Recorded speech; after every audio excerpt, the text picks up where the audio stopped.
ಇನ್ನು ಮಲ್ಲಿಕಾರ್ಜುನ್ ಖರ್ಗೆ ಅವರ ಮುಂದೆ ಎರಡು ಬೇಡಿಕೆಗಳನ್ನು ಮುಂದಿಟ್ಟಿದ್ದಾರೆ ಡಿಕೆ ಶಿವಕುಮಾರ್ ಅವರು.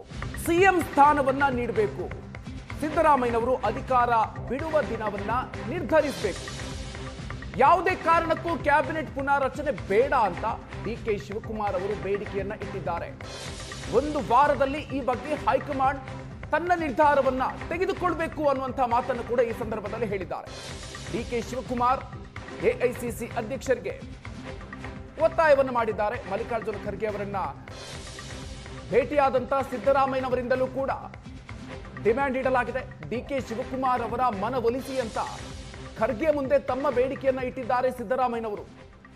ಡಿಕೆ ಶಿವಕುಮಾರ್ ಮನವೊಲಿಕೆ ಮಾಡಿ ಸಂಪುಟ ಪುನಾರಚನೆ ಸಿದ್ದರಾಮಯ್ಯ ಪಟ್ಟು ಹಿಡಿದಿದ್ದಾರೆ. ಶಾಸಕರ ಸಹಿ ಸಂಗ್ರಹಿಸುವಲ್ಲೂ ಕೂಡ ಆ ಒಂದು ಪ್ರಯತ್ನಗಳನ್ನು ಕೂಡ ನಡೆಸಲಾಗಿದೆ. ಇನ್ನು ಖರ್ಗೆ ಮುಂದೆ ಡಿಕೆ ಶಿವಕುಮಾರ್ ಇಟ್ಟಿರುವಂತ ಬೇಡಿಕೆ, ಎಐಸಿಸಿ ಅಧ್ಯಕ್ಷರ ಮುಂದೆ ಎರಡು ಬೇಡಿಕೆಗಳನ್ನ ಇಟ್ಟಿದ್ದಾರೆ ಡಿಕೆ ಶಿವಕುಮಾರ್ ಅವರು.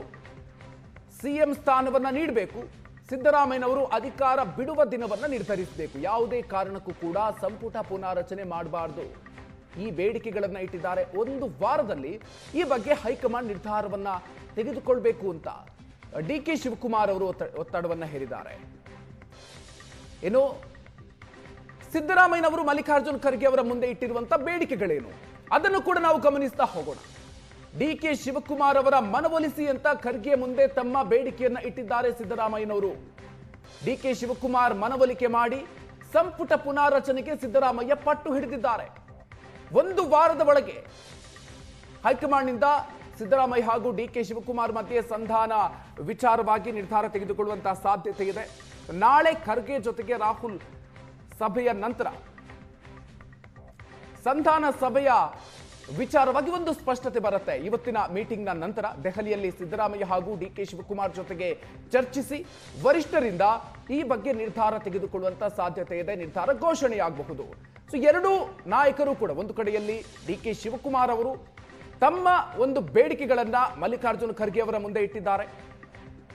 ಮತ್ತೊಂದು ಕಡೆಯಲ್ಲಿ ಸಿದ್ದರಾಮಯ್ಯನವರು ಅವರು ಕೂಡ ಅಷ್ಟೇ ತಮ್ಮ ಪ್ರಬಲವಾದ ಬೇಡಿಕೆಗಳೇನು ಅದನ್ನು ಅತ್ಯಂತ ಸ್ಪಷ್ಟವಾಗಿ ಎಐಸಿಸಿ ಅಧ್ಯಕ್ಷರ ಮುಂದೆ ಇಟ್ಟಿದ್ದಾರೆ. ನಾಯಕತ್ವ ಸಂಘರ್ಷ ತೀವ್ರವಾದ ಬೆನ್ನಲ್ಲೇ ಇವತ್ತು ಮಹತ್ವದ ಸಂಪುಟ ಸಭೆ ಕೂಡ ನಡೆಯುತ್ತೆ.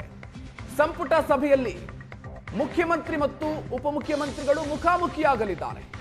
ಮಧ್ಯಾಹ್ನ 12 ಗಂಟೆಗೆ ನಡೆಯಲಿರುವಂತಹ ರಾಜ್ಯ ಸಚಿವ ಸಂಪುಟ ಸಭೆ ಬಹಳಷ್ಟು ಇಂಟ್ರೆಸ್ಟಿಂಗ್ ಆಗಿದೆ. ಇಬ್ಬರು ನಾಯಕರು ಕೂಡ ಇವತ್ತು ಮುಖಾಮುಖಿ ಆಗ್ತಾ ಇದ್ದಾರೆ. ಸೊ ನಿನ್ನೆ ಎರಡು ಕಾರ್ಯಕ್ರಮಗಳಲ್ಲೂ ಕೂಡ ಮುಖಾಮುಖಿ ಆಗೋದನ್ನು ತಪ್ಪಿಸಿಕೊಂಡಿದ್ರು ಡಿಕೆ ಶಿವಕುಮಾರ್ ಹಾಗೂ ಸಿದ್ದರಾಮಯ್ಯನವರು. ಸಹಕಾರ ಇಲಾಖೆಯ ಕಾರ್ಯಕ್ರಮಕ್ಕೆ ಡಿಕೆ ಶಿವಕುಮಾರ್ ಅವರು ಗೈರಾಗಿದ್ರು. ಅದಾದ ನಂತರ ಕೆಪಿಸಿಸಿ ಕಾರ್ಯಕ್ರಮಕ್ಕೆ ಸಿದ್ದರಾಮಯ್ಯನವರು ಗೈರಾಗಿದ್ರು. ಇವತ್ತು ಕ್ಯಾಬಿನೆಟ್ ಸಭೆಯಲ್ಲಿ ಮುಖ್ಯಮಂತ್ರಿಗಳು ಹಾಗೂ ಉಪಮುಖ್ಯಮಂತ್ರಿಗಳು ಇಬ್ಬರು ಕೂಡ ಮುಖಾಮುಖಿ ಆಗಲಿದ್ದಾರೆ. ಕ್ಯಾಬಿನೆಟ್ ಮೀಟಿಂಗ್ ಇವತ್ತು ಸಾಕಷ್ಟು ಕುತೂಹಲ ಮೂಡಿಸ್ತಾ ಇದೆ. ಇಬ್ಬರು ಕೂಡ ಭಾಗಿಯಾಗೋದು ಖಚಿತ.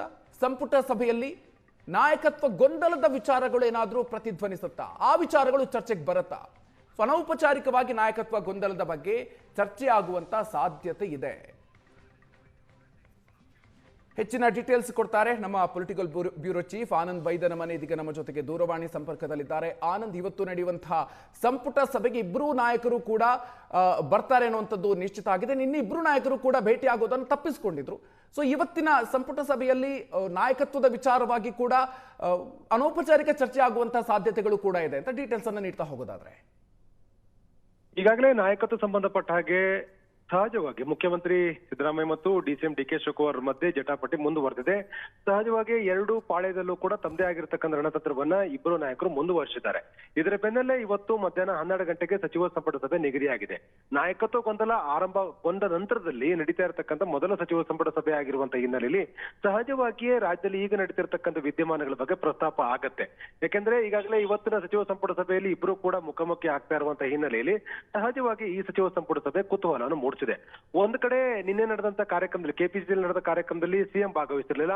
ಅಂಬೇಡ್ಕರ್ ಭವನದಲ್ಲಿ ನಡೆದಿರ್ತಕ್ಕಂಥ ಕಾರ್ಯಕ್ರಮದಲ್ಲಿ ಉಪಮುಖ್ಯಮಂತ್ರಿ ಆಗಿರುವಂತ ಡಿ.ಕೆ. ಶಿವಕುಮಾರ್ ಭಾಗವಹಿಸಿರಲಿಲ್ಲ. ಹಾಗಾಗಿ ಇವತ್ತು ಒಂದೇ ಅಂದ್ರೆ ಸಚಿವ ಸಂಪುಟದಲ್ಲಿ ಇಬ್ರು ಕೂಡ ಮುಖಾಮುಖಿ ಆಗ್ತಾ ಇರುವಂತ ಹಿನ್ನೆಲೆಯಲ್ಲಿ ಸಹಜವಾಗಿ ಕುತೂಹಲ ಹೆಚ್ಚಾಗಿದೆ. ಯಾಕಂದ್ರೆ ರಾಜ್ಯದಲ್ಲಿ ನಡೆದಿರ್ತಕ್ಕಂಥ ಗೊಂದಲಗಳು ಮತ್ತು ಪ್ರತಿಪಕ್ಷಗಳ ಆರೋಪಗಳು ಮತ್ತು ಸಾಮಾಜಿಕ ಜಾಲತಾಣಗಳಲ್ಲಿ ಸರ್ಕಾರದ ವಿರುದ್ಧ ಕೇಳಿ ಬರ್ತಾ ಇರೋದು ಆಕ್ಷೇಪಗಳು, ಸಾರ್ವಜನಿಕ ವಲಯದಲ್ಲಿ ವ್ಯಕ್ತವಾಗಿರ್ತಕ್ಕಂಥ ಅಭಿಪ್ರಾಯಗಳು, ಇವೆಲ್ಲದರ ಬಗ್ಗೆನೂ ಕೂಡ ಸಹಜವಾಗಿ ಹಿರಿಯ ಸಚಿವರುಗಳು ಪ್ರಸ್ತಾಪ ಮಾಡಿದಾಗ ಇಬ್ಬರು ನಾಯಕರು ಯಾವ ರೀತಿಯಾಗಿರ್ತಕ್ಕಂಥ ರಿಯಾಕ್ಷನ್ ಗಳನ್ನ ನೀಡ್ತಾರೆ ಅನ್ನುವಂತ ಕುತೂಹಲ ಇದ್ದೇ ಇದೆ. ಯಾಕೆಂತಂದ್ರೆ ಇಲ್ಲಿ ಬಹಳ ಪ್ರಮುಖವಾಗಿರ್ತಕ್ಕಂತಂದ್ರೆ ನಾಯಕತ್ವದ ಗೊಂದಲದ ಕಾರಣಕ್ಕಾಗಿ ಆಡಳಿತದ ಮೇಲೆ ಪ್ರತಿಕೂಲವಾಗಿರುವಂತಹ ಪರಿಣಾಮಗಳಾಗಿದೆ ಮತ್ತು ಪ್ರತಿಪಕ್ಷಗಳು ಈ ವಿಚಾರ ಇಟ್ಟುಕೊಂಡು ಟೀಕಾ ಪ್ರಹಾರವನ್ನು ಮುಂದುವರಿಸಿರುವಂತ ಹಿನ್ನೆಲೆಯಲ್ಲಿ ಹಿರಿಯ ಸಚಿವರು ಪ್ರಸ್ತಾಪವನ್ನು ಮಾಡ್ತಾರೆ. ಹಾಗಾಗಿ ಈ ಪ್ರಸ್ತಾಪ ಮಾಡಿದಾಗ ಇಬ್ಬರು ಮುಖ್ಯಮಂತ್ರಿಗಳು ಮತ್ತು ಮುಖ್ಯಮಂತ್ರಿಗಳು ಯಾವ ರೀತಿಯಾಗಿರ್ತಕ್ಕಂಥ ರಿಯಾಕ್ಷನ್ ನೀಡ್ತಾರೆ ಮತ್ತು ಈ ಡೆವಲಪ್ಮೆಂಟ್ ಹೇಗೆ ಫೇಸ್ ಮಾಡ್ತಾರೆ ಅಂತಕ್ಕಂಥ ಕುತೂಹಲ ಕಾರಣವಾಗಿದೆ. ಹಾಗಾಗಿ ನಿರೀಕ್ಷೆಯಂತೆ 12 ಗಂಟೆಗೆ ಸಚಿವ ಸಂಪುಟ ಸಭೆ ಒಂದಷ್ಟು ವಿಳಂಬ ಆದ್ರೂ ಕೂಡ ಆರಂಭ ಆಗುತ್ತೆ. ನಂತರ ಆ ಒಂದು ಸಚಿವ ಸಂಪುಟ ಸಭೆಯಲ್ಲಿ ಉಪಮುಖ್ಯಮಂತ್ರಿಗಳು ಭಾಗವಹಿಸ್ತಾರೆ, ಸಿಎಂ ಕೂಡ ಇರ್ತಾರೆ. ಆ ಒಂದು ಸಚಿವ ಸಂಪುಟ ಸಭೆಯಲ್ಲಿ ಇಬ್ಬರ ಮುಖಾಮುಖಿ ಏನಿದೆ ಇದು ಯಾವ ರೀತಿಯಾಗಿರ್ತಕ್ಕ ಸಂದೇಶವನ್ನು ರವಾನೆ ಮಾಡುತ್ತೆ ಅಂತಕ್ಕಂಥ ಕುತೂಹಲ ಇದ್ದೇ ಇದೆ. Okay, thank you Anand ಡೀಟೇಲ್ಸ್ಗೆ.